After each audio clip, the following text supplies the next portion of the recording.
Olá, meu sou Quebeiro Chuas, peço que veja meus vídeos até o final, deixa seu joinha, inscreva-se e compartilhe. Relatos sobrenaturais, não assista sozinho. Rumo a 10.000 de inscritos. Primeiro relato. Já informo que o relato é grande, pois são muitos detalhes.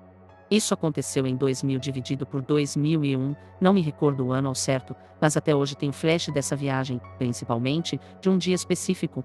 Meu irmão, mais velho que eu 7 anos, tinha um amigo cuja família era do interior da cidade de São Gabriel, região da campanha do Rio Grande do Sul. Com a amizade deles, acabou que nossos pais também fizeram amizade. Nas férias escolares de julho, o pai desse amigo convidou meu irmão e a nossa família, minha mãe e eu, para irmos à cidade de São Gabriel e também à fazenda da família. Lembro que minha mãe não queria ir apenas com nós, mas meu pai mais viajava do que ficava aqui.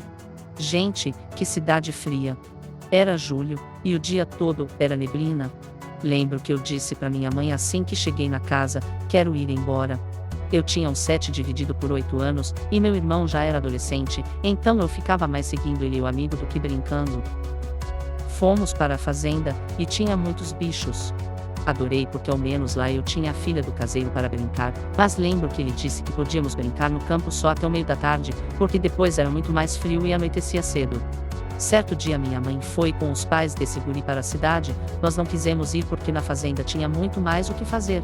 Eles disseram que nos buscariam antes de anoitecer. Beleza, brincamos e, quando o caseiro nos chamou, já fomos nos arrumando para esperar eles nos buscarem. Nesse dia uma garoa bem fina, de molhar bobo, como diz minha mãe. Sei lá que horas eram, não tinha TV e eu não sabia ver horas. O caseiro disse que eles não iriam vir. Que era pra gente se arrumar, jantar e deitar. A esposa dele e os outros filhos vieram para casa também. Lá pelas tantas, começamos a escutar uns barulhos estranhos. A casa era de madeira numa parte e de material pedra e cimento, na outra. Era uma casa alta, essa é a foto das casas. O barulho parecia de um porco, mas a respiração era cansada. Não sei explicar. Logo depois parecia um barulho de palmas. Eu estava no quarto junto com meu irmão e, no outro quarto, o amigo dele e ambos ouviram também, tanto que o amigo dele veio para o nosso quarto. Meu irmão disse que ia ver o que era. Ele foi até a janela e ficou branco, disse que era um bicho com altura de homem e peludo, mas com cara de porco. O amigo dele deu risada e disse que ele estava viajando. Meu irmão ficou sério e disse que era algo estranho. O barulho começou a aumentar. Parecia que aquilo estava farejando, pois estava embaixo da casa. Do nada, começou a correr e se jogava na parede. Daí eu já estava chorando, meu irmão me abraçou e o amigo dele, que estava rindo, ficou mudo. O caseiro veio até o quarto e disse pra gente não fazer barulho e nem olhar para a rua, mas meu irmão e o amigo teimaram e olharam. Lembro do meu irmão dizer: eu te falei, e o amigo dele chorando enquanto olhava pela janela.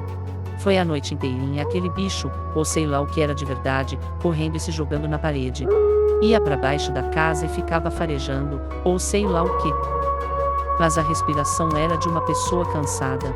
O caseiro ficou acordado na cozinha, tomando chimarrão, acredito eu, vigiando. No outro dia, conversando com a filha do caseiro, eu perguntei se ela sabia o que era, e ela disse: ah, de vez em quando esse bicho aparece. Os nossos pais chegaram e fomos embora. Ninguém tocou no assunto, mas tem dias que eu ainda lembro daquele barulho e daquela respiração pesada do lado de fora da casa. Sinto o mesmo medo e angústia. Eu não vi o que era, mas pela descrição que meu irmão deu para nós, eu imagino um bicho muito feio e com certeza algo que não era desse mundo. Segundo relato. Graças a Deus, nos relatos desse canal no YouTube ninguém foi atacado e morto por lobisomem. No meu caso não é diferente. Em 1921, contava meu avô e meu pai que contava PS filhos. Lá para as bandas da Serra Caminho que vai para Curitiba mais ou menos, que veio de longe, lá das bandas de Alagoas, casalzinho casado de novo, viveram ali alguns anos, ela com 16 anos e ele 19, compraram aquele sítio, e começaram a plantar, criar porcos, galinhas, cabritos e cavalo, e ir e vir, só dava para andar por trilhas ou rio, para chegar nas cidades. Café, milho, arroz, feijão e outros, ele escolhia da terra e vendia nas cidades mais próximas. Naquele lugar e naquela época, tinha muitos bichos do mato e podia caçar tipo onça, lobo, capivara, paca, raposa e outros. Eles faziam armadilha tanto de caça como de pegar peixe no rio que passa por ali.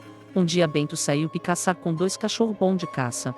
E foi o fim. Bento não voltou. Marília, a mulher dele, chamou uns homens para procurar Bento. Encontraram ele morto e um dos cachorros por uma onça e o outro voltou PCS todo ferido e acabou morrendo TBM. Trouxeram o corpo no dia seguinte, enterraram. Ela sofreu muito a perda do marido, mas teve que continuar. Ela já estava com seus 19 anos e ficou ali vivendo sozinha. Os rapazes que se aproximavam dela desistiam rápido, pois falavam que tinha um homem acompanhando ela por todo lugar. Mas nunca ninguém viu. Só quem se aproximavam dela com outras intenção. Ela aprendeu a se virar com as coisas que conseguia produzir no sítio. De vez em quando ela ia pescar na beira do rio sempre à tarde e via um lobo de porte grande, olhando para ela. Ela sempre dava uns peixes para ele comer, assim formou uma amizade e ele começou a acompanhá-la até um dia foi PCS com ela.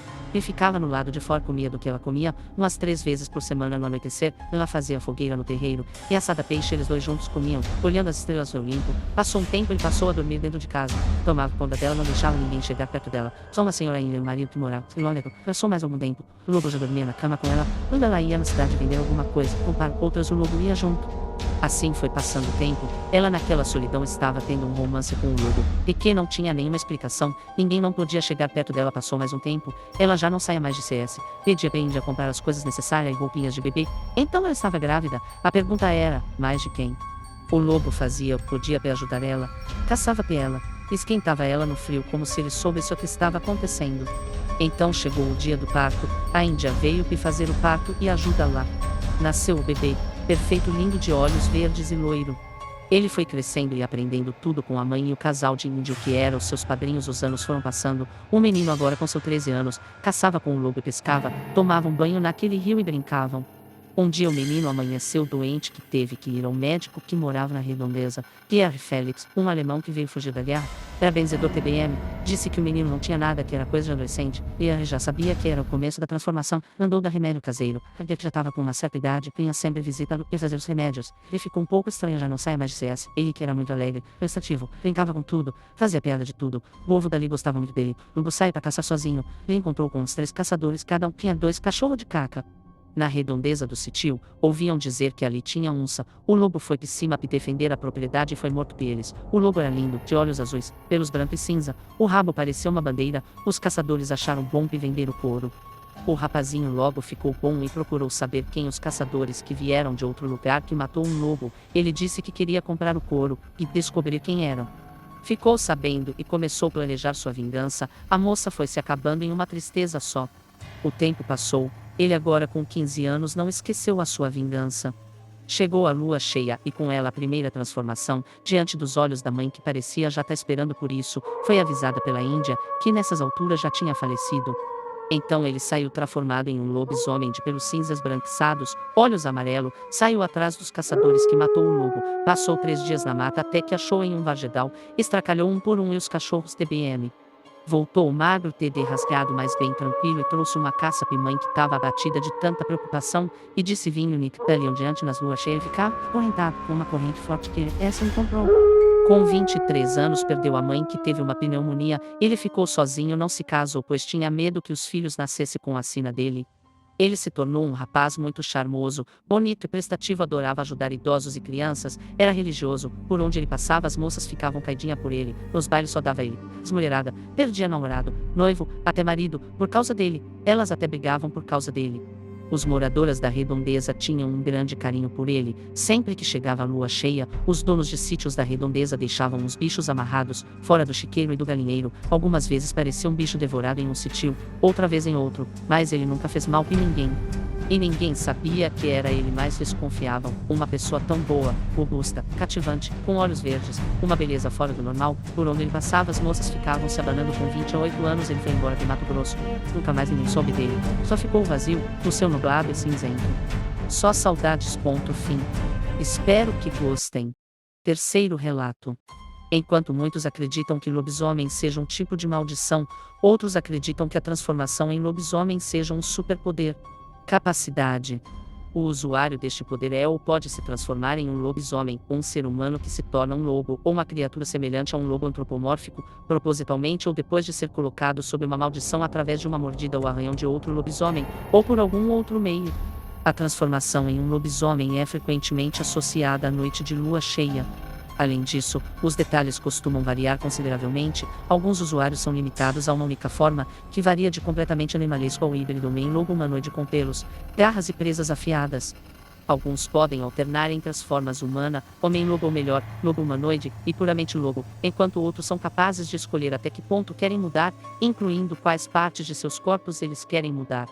Habilidades: fisiologia canina, adaptação ambiental, mordida melhorada, regulação de temperatura, condição melhorada, agilidade melhorada, força melhorada, velocidade melhorada, reflexos melhorados, resistência melhorada, salto melhorado, sentidos melhorados, audição melhorada, olfato melhorado, visão melhorada, visão noturna, imunidade contaminante, invulnerabilidade, fator de cura regenerativo, retração de garras, limitações.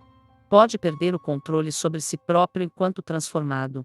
A transformação pode ser impedida aplicando eletricidade, medicamentos ou enzimas.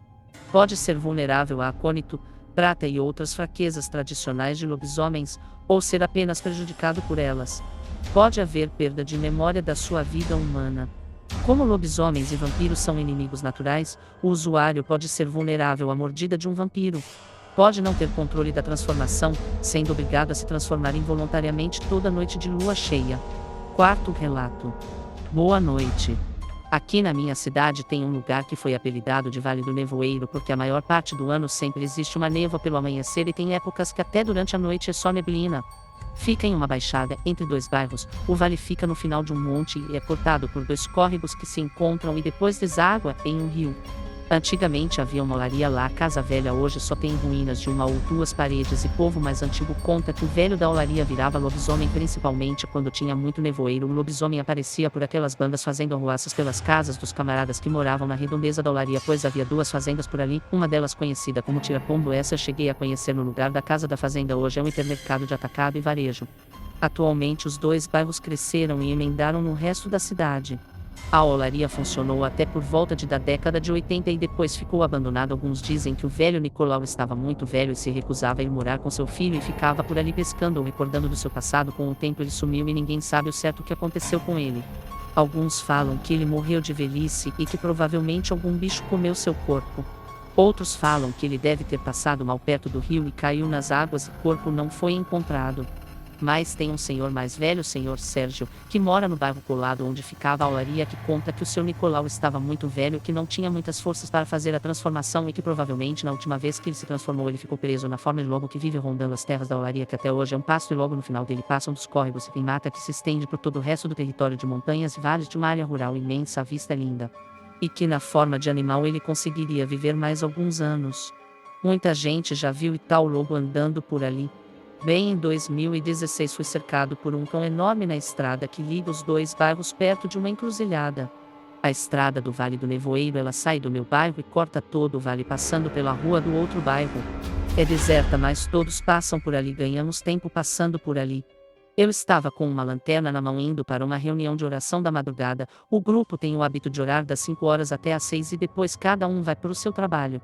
Quando vi aquele vulto enorme no meio da neblina ali no caminho, levei um susto tão grande que gritei Jesus. O bicho saiu correndo para o outro lado e apontei a lanterna na sua direção e vi aquele animal enorme de pelagem escura correndo. Era cerca de 4 horas e 30 minutos da manhã. Depois, ouvi um granido tipo um uivo sumindo no meio da mata. Me lembro dos olhos vermelhos brilhantes. Fui correndo. Quando encontrei o grupo, contei para eles e um deles me falou que era o seu Nicolau tentando me assustar. E vou dizer, consegui. Até quando passo por ali fico desconfiado, achando que estou sendo observado. Passo depressa olhando para todos os lados, até mesmo durante o dia. Depois disso conversei com o senhor Sérgio. Ele me disse que seu Nicolau agora é só um velho cachorro e que não faz mal para ninguém. Gostaria muito de poder conversar com meu avô. Infelizmente ele morreu em 1985 e sim saberia me dizer alguma coisa. Então fico eu aqui tirando minhas conclusões. Se vocês gostaram dos relatos, peço que compartilhe, assim meu canal irá ser visto e reconhecido. Relatos enviados por um inscrito no canal. Canal do Kleber Uchoas agradece pela sua visita. Volte sempre.